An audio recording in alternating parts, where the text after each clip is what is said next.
Welcome to Bad Gear, the show about the world's most hated audio tools. Today we are going to talk about the Akai XR-20. This 2008 sample-based drum machine with a little twist is of course not the last of its kind, as the clickbait title might suggest. But it's close. It was an era of software instrument dominance, and Sound on Sound noted that they hadn't reviewed a Rompler drum machine for almost 10 years back then. Being an Akai instrument and showing some resemblance to the 2007 MPC 500, the XR-20 was mainly aimed at the urban music crowd and is 0 years AF. It not only makes heavy use of eyeball-melting blue LEDs that seemed to be everywhere during the noughties, it is also loaded to the brim with hard-hitting hip-hop samples and offers a wide range of features Akai was and still is loved for. Let's take a closer look. At the first glance, the Akai XR-20 is ticking almost all the boxes. MPC-style drum pads, generic mid-0 years UI elements, lots of rubber buttons and a pretty usable display. The rear panel offers standard MIDI I/O, a mic input without gain control and, yeah, multiple outputs. There is no USB port, but Akai included foot switch jacks for hands-free operation, an essential feature for instrumentalists, but I was wondering what rappers would need it for. Speaking of the rear panel, the XR-20 bears striking similarities to the 2009 Alesis SR-18 drum machine, which is more or less the same instrument with a different set of samples and a slightly modified user interface. The sample-based engine of the XR-20 can be broken down to 3 segments. Drum for drums, one-shots for scratches, O's, R's, yeahs, and hits, and a synth section consisting of a basic polyphonic Rompler.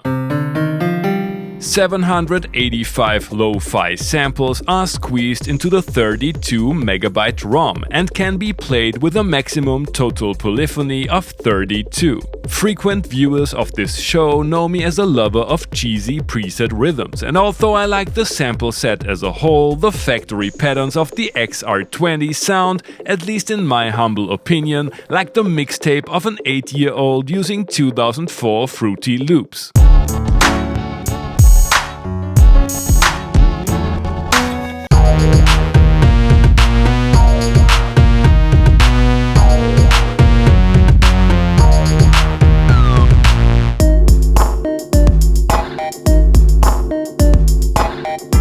Outside of the preset pattern context, the sample library is nothing but a collection of mostly classic sounds that feel at home in many genres. The synth section is a hodgepodge of Rompler staples.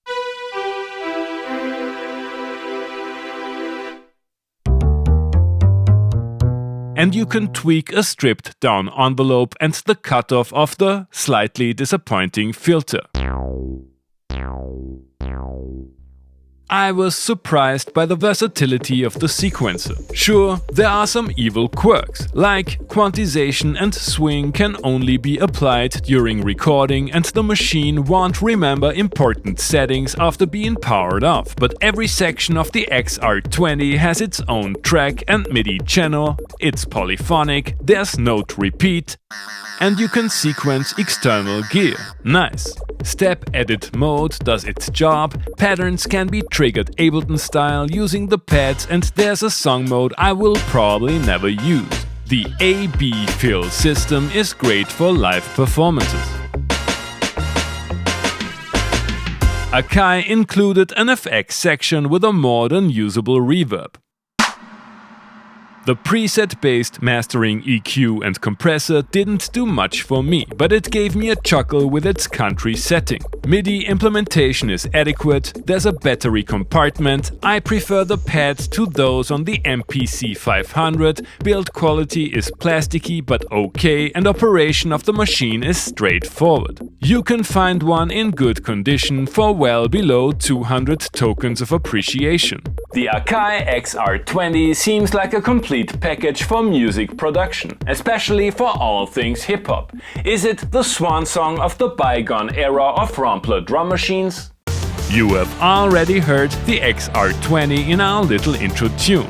Very functional but a tad cold and harsh. The ideal candidate for the Moog filter we haven't heard in a while on this channel.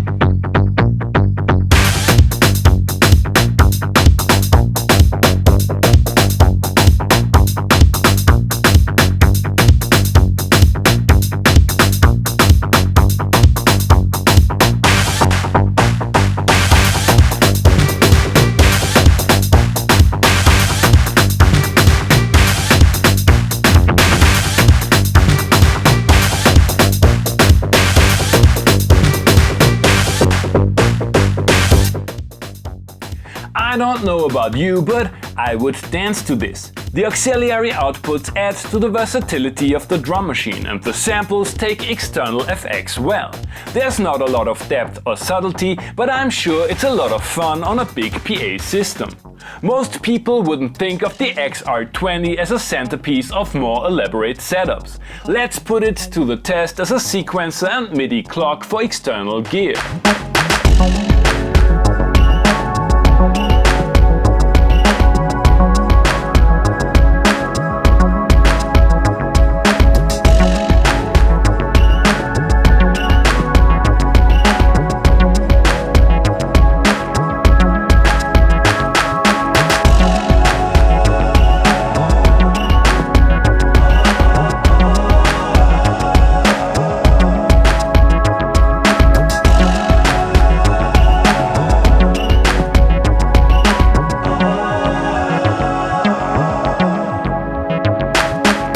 That worked like a charm, and it's good to know that it can be used for more relaxed tunes too.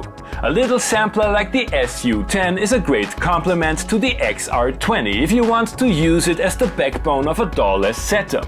It is not always easy to handle the bass content of the drum machine's output, and I finally found a genre for the last track of this episode where excessive bass is not only tolerated, it's mandatory. Let's show no mercy in this footwork revival when Deep Dish Pizza Future Bass Boombox Murderer.